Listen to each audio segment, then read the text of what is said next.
Hi, my name's Dave Adams. Welcome to Nerds of Wisdom Weekly. Let's see what's happening now.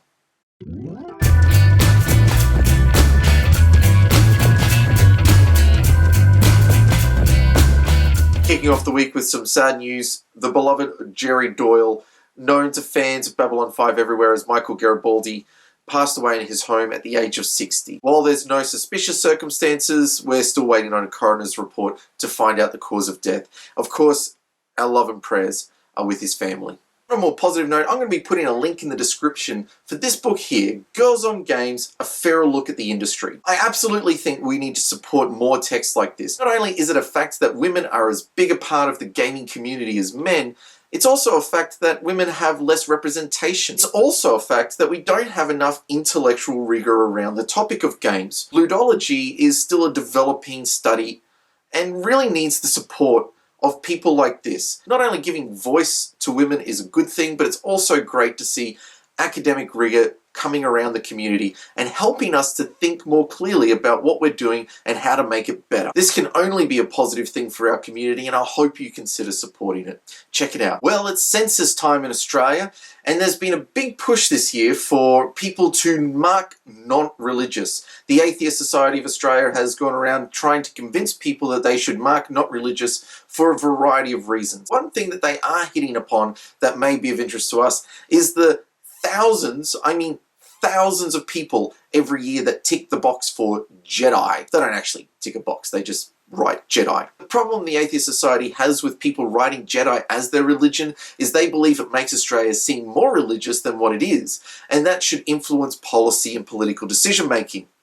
Bollocks. People are marking Jedi as a way of saying that they don't want to subscribe to any particular religion, and maybe as a bit of a parody, as a way of getting back at the government. It's certainly not going to create any real policy. No one is standing up in Parliament arguing on behalf of a religious community of people who believe in the Force. And even if they did, people would write them off as ridiculous. This is all based on some false premise that the Atheist Society have, that by marking the box as religious and writing the word Jedi, that's somehow going to influence politicians into writing policies for them. It hasn't so far. I don't see it happening in the future. I think at the end of the day, you've got to come down to saying, well, what do you really believe?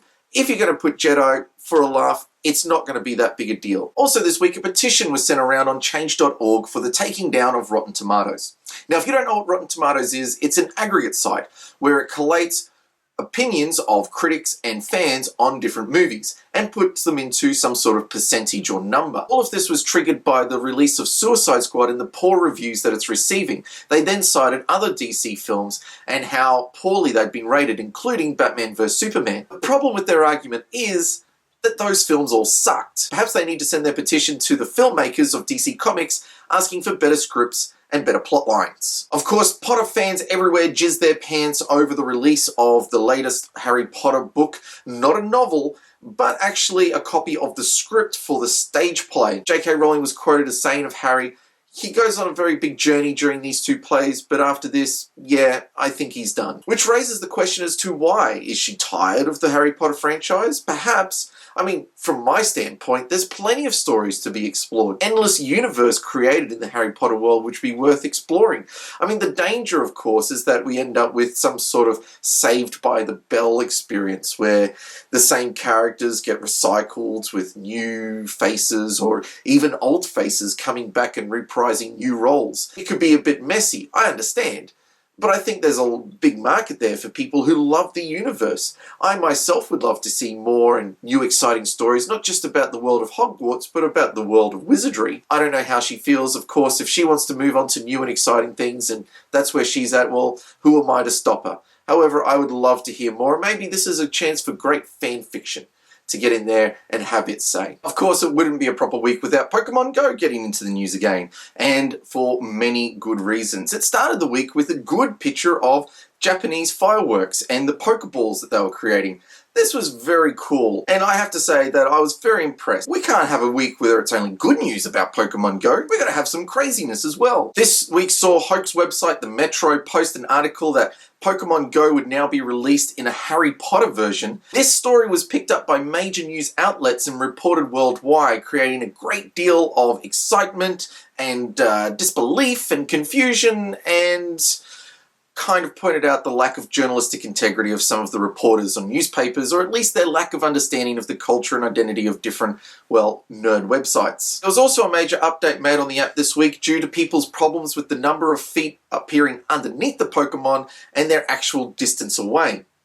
To resolve this, they took down the feet entirely. Now, underneath each Pokemon is just a blank space and you have no idea how far away it is. This created a lot of problem for people because of, well, reasons. The major issue that it created was for cheat websites that were uploading the actual spots, destinations on Google Maps as to where each Pokemon were and the types of Pokemon that they were. This particular update meant that those websites were disabled and incapable of providing their service. Now, some of these websites were getting hundreds of thousands and millions of hits a day and doing really well and doing great business off of Poekmon Go. But people can't get on there and say, well, you took away our ability to cheat, so, you know, they have to complain about something. Now, there was also great excitement this week when a person revealed that they had finally caught a legendary Pokemon. Upon investigation, the owner said that they were provided the legendary Pokemon as a gift from Niantic after having registered a complaint. Now, I myself have registered complaints over losing eggs and losing Pokemon to glitches, and no one's provided me with a legendary Pokemon, and my friends who have made complaints also haven't received legendary Pokemons, which makes me wonder that this was either some major complaint of monumental stuff up, or she's just lying her butt off. It's more likely the second one.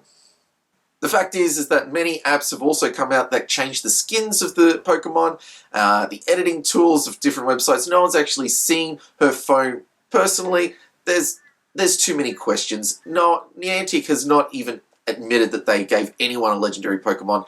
I don't think this happened. The whole thing with Pokemon at the moment is quite a bit of a furor. And the reality is at this stage, it's a lot of hype. At some point, we're going to have to realize that the hype is going to bubble down and we're going to be left with just another candy box game.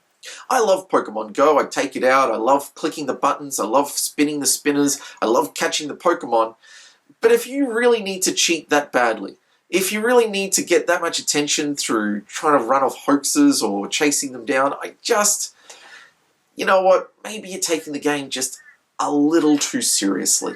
Of course, the big news this weekend is Gen Con, the greatest 4 days of gaming, and in fact the biggest gaming convention in America, possibly even the world. With over 60,000 unique attendees each year, Gen Con has become the place to go for publishers and game designers to spruik their latest games. In fact, there are so many games being released, it lists into the hundreds. But did you know that all of this came from wargaming? All of this was started, in fact, by one man named Gary Gygax. Gary Gygax, who founded TSR and brought to the world Dungeons and Dragons. Yes, that super nerdy game, which just happened to shape the lives of some of the most powerful people in film, television, literature, people who say that they found the ability to find their voice because they role-played as a young person. Many people who still role-play today, including yours truly, and I'm terrible at it, because it involves rolling dice, and dice hate me. But if you want to read more, I can highly recommend this book by Michael Whitworth, the first biographical book that I've read on Gary Gygax. It is written not as a straight-laced biography, it's written more as a story, but that doesn't mean that any of the historical facts are inaccurate. It's a great representation of this man and the journey that he went on, as well as providing you with an insight into his life, the decisions he had to make, the sacrifices he made, and the effort he went to see his dream come true. Many of our games today employ a lot of the tools and the maths and the resources that he provided in that very first original Dungeons and Dragons game. I'm highly impressed with this book and I can't praise it enough. It's a great biography and I highly recommend it to all. So if you want to learn more about the life of Gary Gygax and the impact he had on modern day culture, there are many great stories to be had and he's done a really good job on the research. Whitworth has done a great job in presenting this life in a way that doesn't cover up the dross and the problems that he had, but also celebrates what he managed to do for nerds like you and me. So if you've liked this video, please hit the like button, and if you're a first time watcher, I'd love for you to subscribe and we can update you with more videos as they come. Until next time, I'm Dave Adams and this is what's happening now.